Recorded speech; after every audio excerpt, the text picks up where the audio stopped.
ಇದೇ ವಿಷಯದ ಬಗ್ಗೆ ಇವತ್ತು ಚರ್ಚೆ ಮಾಡ್ತೀವಿ. ಹಲವು ಜನ ಗಣ್ಯರು ನಮ್ಮ ಜೊತೆಗಿರ್ತಾರೆ. ನನ್ನ ಕೊಲೀಗ ಪ್ರಶಾಂತ್ ನಾತು ಇದ್ದಾರೆ. ಪ್ರಶಾಂತ್, ಕಾರ್ಯಕ್ರಮಕ್ಕೆ ಸ್ವಾಗತ. ಮೋಹನ್ ವಿಶ್ವ ಅವರು ಬಿಜೆಪಿಯಿಂದ, ದೇವರಾಜ್ ಅವರು JDSನಿಂದ, ಅನಿಲ್ ತಡ್ಕಲ್ ಅವರು ಕಾಂಗ್ರೆಸ್ನಿಂದ ಇದ್ದಾರೆ. 3 ಜನರು ಕಾರ್ಯಕ್ರಮಕ್ಕೆ ಸ್ವಾಗತ. ಪ್ರಶಾಂತ್, ಇದರ ಬಗ್ಗೆ ಅನೇಕ ಸಂದರ್ಭಗಳಲ್ಲಿ ಪ್ರತ್ಯಕ್ಷವಾಗಿ ಪರೋಕ್ಷವಾಗಿ ನಾವು ಚರ್ಚೆ ಮಾಡ್ತಾನೇ ಇದ್ದೀವಿ. ನನ್ನ ಪ್ರಕಾರ ಯಾವತ್ತೂ ಆಗಬೇಕಾಗಿದ್ದು ಇವತ್ತಾಗ್ತಾ ಇದೆ. ಮನೆಯಿಂದ ಹೊರಗೆ ಹೋದರೆ ರಸ್ತೆಗಳ ಕಥೆ ಏನಾಗಿದೆ, ಚರಂಡಿಗಳ ಕಥೆ ಏನಾಗಿದೆ, ಡೆವಲಪ್ಮೆಂಟ್ ಅನ್ನೋದು ಎಲ್ಲಿಗೆ ಬಂದು ನಿಂತಿದೆ ಅನ್ನೋದು ಕಣ್ಣಿಗೆ ರಾಚ್ತಾ ಇದೆ ಎಲ್ಲರಿಗೂ.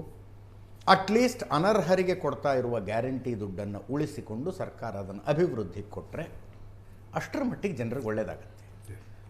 I think we should support it. ಅದೇ 2023ರಲ್ಲಿ ಕಾಂಗ್ರೆಸ್ಗೆ ಅಧಿಕಾರ ಬಂದಾಗ ಗ್ಯಾರಂಟಿ ಯೋಜನೆಗಳನ್ನು ಸಾರಾಸಗಟಾಗಿ ಎಲ್ಲರಿಗೂ ಅನ್ವಯ ಆಗುವ ರೀತಿಯಲ್ಲಿ ನಾವು ತರ್ತೀವಿ ಅಂತ ಕಾಂಗ್ರೆಸ್ ಬಹಳ ಉತ್ಸಾಹದಿಂದ ಹೊರಟು. ಹೌದು, ಆಗಲೇ ಕೆಲವರು ಹೇಳಿದರು, ನಾವು ಸೇರಿದಂತೆ,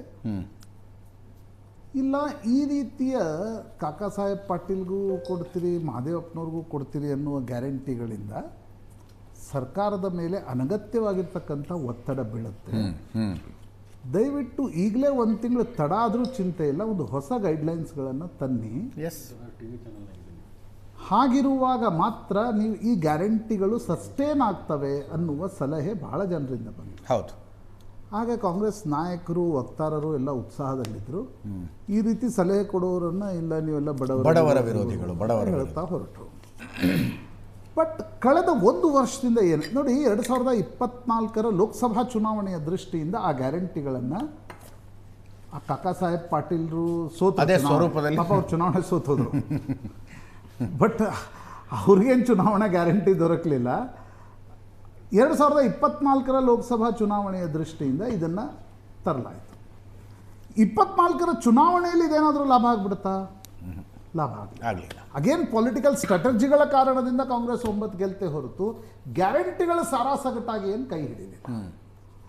ಸಿದ್ದರಾಮಯ್ಯ ಇರೋವರೆಗೆ ಸಿದ್ದರಾಮಯ್ಯನವ್ರು ಹೇಳ್ತಾ ಇದ್ರು, ನಾನು ಪರಿಷ್ಕರಣೆ ಮಾಡಲ್ಲ, ಯಾಕಂದರೆ ಅದರಿಂದ ಕೆಟ್ಟ ಹೆಸರು ಬರುತ್ತೆ, ನಾನು ಯಾಕೆ ಪರಿಷ್ಕರಣೆ ಮಾಡಲಿ ಅನ್ನೋದು ಅವ್ರ ತಲೆಯಲ್ಲಿತ್ತು.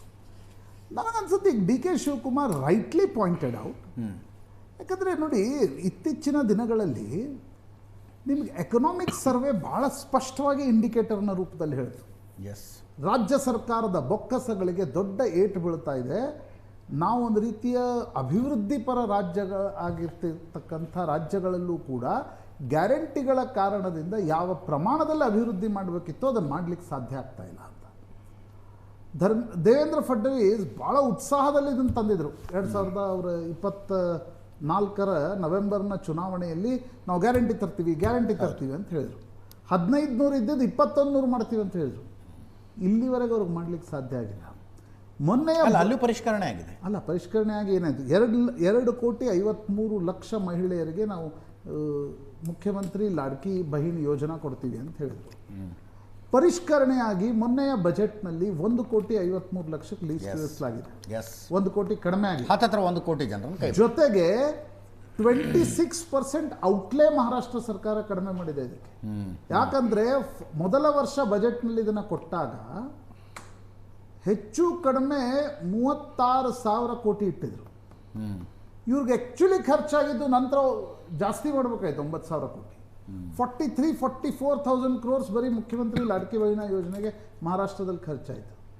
ನಂತರ ಪರಿಷ್ಕರಣೆ ತಂದು ಅದನ್ನು ಲೀಸ್ಟನ್ನು ಪರಿಷ್ಕರಣೆ ಮಾಡಿದ ಮೇಲೆ ಈಗ ಮೊನ್ನೆಯ ಮಾರ್ಚ್ನ ಬಜೆಟ್ನಲ್ಲಿ 26,000 ಕೋಟಿ ಔಟ್ಲೇ ಕೊಟ್ಟಿದ್ದಾರೆ. 36ರಿಂದ 26 ಇಳಿಸಿದ್ರು. 36 ಪ್ಲಸ್ 7-8,000 ಕೋಟಿ, ನಂಗೆ ನೆನಪಿಲ್ಲ ಕರೆಕ್ಟಾಗಿ, ಅಷ್ಟಾಗಿತ್ತದು. 1 ಕೋಟಿ ಇಳಿಸಿದ ಮೇಲೆ ಈಗ ಅನಿಸ್ತಿದೆ 26ರಿಂದ 28,000 ಕೋಟಿವರೆಗೆ ಮ್ಯಾನೇಜ್ ಆಗುತ್ತೆ ಅಂತ. ಸೊ ನನಗನ್ಸುತ್ತೆ ಅಜಿತ್, ಯಾವುದೇ ಸರ್ಕಾರ ಪೊಲಿಟಿಕಲಿ ನೀವು ಗ್ಯಾರಂಟಿಗಳನ್ನು ಘೋಷಣೆ ಮಾಡಿದ್ರೂ ಇವತ್ತು ಪರಿಷ್ಕರಣೆ ಮಾಡದೆ ಹೋದರೆ ರಾಜ್ಯಗಳ ಬೊಕ್ಕಸಕ್ಕೆ ಹೊಡೆತ ಬೀಳುತ್ತೆ. ಅಷ್ಟೇ ಅಲ್ಲ, ನೀವು ಯಾವುದಕ್ಕೆ ಖರ್ಚು ಮಾಡಬೇಕಲ್ವ ಆ್ಯಕ್ಚುಲಿ, ಹೌದು, ಅವುಗಳಿಗೆ ನಿಮ್ಗೆ ಖರ್ಚು ಮಾಡಲಿಕ್ಕೆ ಲೀವರೇಜ್ ಪಾಯಿಂಟೇ ಉಳಿಯಲ್ಲ. ನನಗನ್ಸುತ್ತೆ DK ಶಿವಕುಮಾರ್ ಅದನ್ನು ಮಾಡುವ ಧೈರ್ಯವನ್ನು ತೋರಿಸ್ತಿದ್ದಾರೆ. 1. 2ನೇದು ಅವ್ರಿಗೆ ಅನಿಸ್ತಿದೆ, ಪೊಲಿಟಿಕಲಿ 28ರಲ್ಲಿ ನಾನು ಬರೀ ಗ್ಯಾರಂಟಿಗಳಿಂದ ಗೆಲ್ಲಕ್ಕಾಗಲ್ಲ. ನಾನು ಬಂದಿದ್ದೀನಿ ಅಂತಂದರೆ ಏನಾದರೂ ಒಂದಿಷ್ಟು SM ಕೃಷ್ಣ ರೀತಿಯಲ್ಲಿ ಅಭಿವೃದ್ಧಿ ಕೆಲಸಗಳನ್ನು ಮಾಡಬೇಕಾದ್ರೆ ನನ್ನ ಕೈಯಲ್ಲಿ ದುಡ್ಡು ಬೇಕು ಫಸ್ಟ್. ಕರೆಕ್ಟ್. ಹಾಗಾಗಿ ಅವರು ಪರಿಷ್ಕರಣೆಯ ಮಾತುಗಳನ್ನು ಆಡ್ತಾ ಇದ್ದಾರೆ. ನನಗನ್ಸುತ್ತೆ ಅಜಿತ್, ಎಷ್ಟೇ ಪಾಲಿಟಿಕ್ಸ್ನಲ್ಲಿ ಬೇರೆ ಚರ್ಚೆ ಮಾಡ್ಕೊಳ್ಳಿ, ಸರ್ಕಾರದ ಕೈಯಲ್ಲಿ ದುಡ್ಡಿದ್ದರೆ ಮಾತ್ರ ಅಭಿವೃದ್ಧಿ ಕೆಲಸ ಆಗ್ಲಿಕ್ಕೆ ಶುರು ಆಗ್ತದೆ. ಇದು ಕಾಂಗ್ರೆಸ್ನ ಬ್ಲಂಡರ್ ಆಗಿತ್ತು. ಪರಿಷ್ಕರಣೆಯನ್ನು 3 ವರ್ಷಗಳ ಕಾಲ ಮುಂದೂಡ್ತಾ ಬಂದದ್ದು. It was a blunder. In spite Satish Jarkiholi ಅವರಂತ ಹಿರಿಯ ನಾನು ಸಚಿವರು 3 ಮತ್ತೆ ವರ್ಷದ ಹಿಂದೆ ಸಜೆಸ್ಟ್ ಹೇಳಿದ್ದೆ, ಮಾಡಿದಾಗ 3 ವರ್ಷದ ಹಿಂದೆ ಇಲ್ಲಿ ಕುತ್ಕೊಂಡಾಗ ಹೇಳಿದ್ದೆ, ನಾನು ಗುಂಡ್ಲುಪೇಟೆಯ ಹಿಮವದ್ ಗೋಪಾಲ ಸ್ವಾಮಿ ಬೆಟ್ಟಕ್ಕೆ ಹೋದಾಗ Yes. ಜಸ್ಟ್ ಶುರು ಆಗಿತ್ತು, ಅಲ್ಲೊಬ್ಳು ಮರ್ಸಿಡೀಸ್ ಬೆಂಜ್ ನಿಂದ ಇಳಿದು ಬಂದು ಫ್ರೀ ಆಗಿ ಬಸ್ ಹತ್ತಿ ಮೇಲೆ ಬಂದು ಯಾಕಂದ್ರೆ ಕಾರ್ ಬಿಡೋದಿಲ್ಲ, ಅಲ್ಲಿ ಬಸ್ಸಲ್ಲೇ ಹೋಗ್ಬೇಕು, ಅದನ್ನು ಉಚಿತವಾಗಿ ಹೋಗ್ಬೇಕು ಅಂತ. ಅದನ್ನು ಅವ್ರ ಆಧಾರ್ ಕಾರ್ಡ್ ತೋರಿಸಿ ಹೋದ್ರು. ಆಗಲೇ ನಾನು ಅನ್ಕೊಂಡಿದ್ದೆ ಸರ್ಕಾರ ಇದಕ್ಕೇನಾದರೂ ಕ್ಯಾಪ್ ತರದೆ ಹೋದರೆ ಗೃಹ ಜ್ಯೋತಿರಿ. ನಾನು ನನ್ನ ಇಂಜಿನಿಯರಿಂಗ್ ಫ್ರೆಂಡ್ಸ್ಗಳ ಮನೆಗೆ ಹೋಗ್ತೀನಿ, ಇಡೀ ಅಪಾರ್ಟ್ಮೆಂಟ್ 1.5 ಕೋಟಿ 1,70,00,000 ಅಪಾರ್ಟ್ಮೆಂಟ್ಗಳಿರ್ತವೆ. ಗೃಹ 1,500 ಕರೆಂಟ್ ಬಿಲ್ ನಾವು ಕಟ್ಟಲ್ಲ ಅಂತ, 1,500 ಕರೆಂಟ್ ಸರ್ಕಾರದ್ದು ತಪ್ಪಿದೆ, ನಮ್ಮ ಜನನೂ ಹಂಗೆ Yes, ಇದ್ದಾರೆ. yes. ನನಗನ್ಸುತ್ತೆ ಇದನ್ನು ಪರಿಷ್ಕರಣೆ ತರದೆ ಹೋದರೆ ನೀವು ಅರ್ಹ ಬಡವರಿಗೆ, ನೋಡ್ರಿ, ಬಡವರಿಗೆ ಅಕ್ಕಿ ಕೊಡಿ, ಬಡವರಿಗೆ ಬಸ್ ಫ್ರೀ ಕೊಡಿ, ಬಡವರಿಗೆ ವಿದ್ಯುತ್ ಫ್ರೀ ಕೊಡಿ, ತಪ್ಪೇನಿಲ್ಲ ನಾನು ಹೇಳೋದು. ಆ ವಿದ್ಯುತ್ನಿಂದ ಓದಿ ಆ ಮನೆಯಲ್ಲೇನಾದರೂ ಶಿಕ್ಷಣ ಪಡಿತಕ್ಕಂಥ ಒಬ್ಬ ವ್ಯಕ್ತಿ ತಯಾರಾದ ಅಂತಂದರೆ ಆತ ಇಡೀ ಆ ಬಡತನವನ್ನು ನೀಗಿಸುವ ಶಕ್ತಿಯನ್ನು ಪಡಿತಾನೆ, ಕೊಡಿ ಅವ್ರಿಗೆ.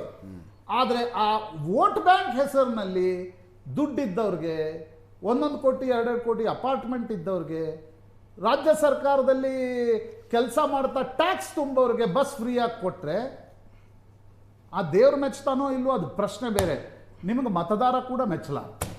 ಅದರ ಜೊತೆಗೆ ಪ್ರಶಾಂತ್, ಆಯ್ತಪ್ಪ, ನನಗೆ 2,000 ಇಲ್ಲದೇ ನಿಭಾಯಿಸ್ಬೋದು, ನನಗೆ 1,500-2,000 ಕರೆಂಟ್ ಬಿಲ್ಲು ನಾನು ಕಟ್ಟಬಲ್ಲೆ, ಅದು ನಾನು ಬೇಡ ಅಂತ ಬರೆದು ಕೊಡ್ತೀನಿ, ನಾನು ಬಿಟ್ಟಿರುವ ಹಣ ಸರಿಯಾಗಿ ಖರ್ಚಾಗುತ್ತೆ ಅನ್ನೋ ನಂಬಿಕೆ ನನಗೆ ಹುಟ್ಟಬೇಕು ಅಂತ ಯಾರಾದರೂ ಕೇಳಿದ್ರೆ ಅದಕ್ಕೂ ಕೂಡ ಗೌರ್ಮೆಂಟ್ ಆನ್ಸರೇಬಲ್ ಆಗತ್ತೆ ರೀ.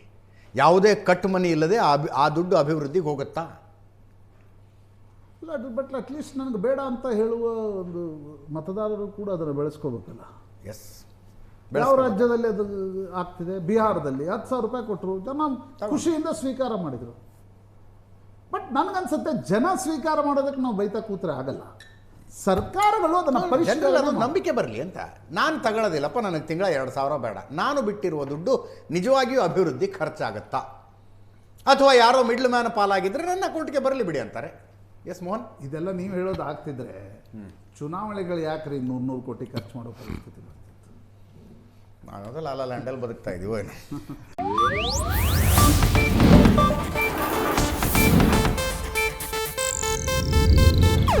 ಇದು ಏಷ್ಯಾನೆಟ್ ನ್ಯೂಸ್ ನೆಟ್ವರ್ಕ್ ಪ್ರಸ್ತುತಿ.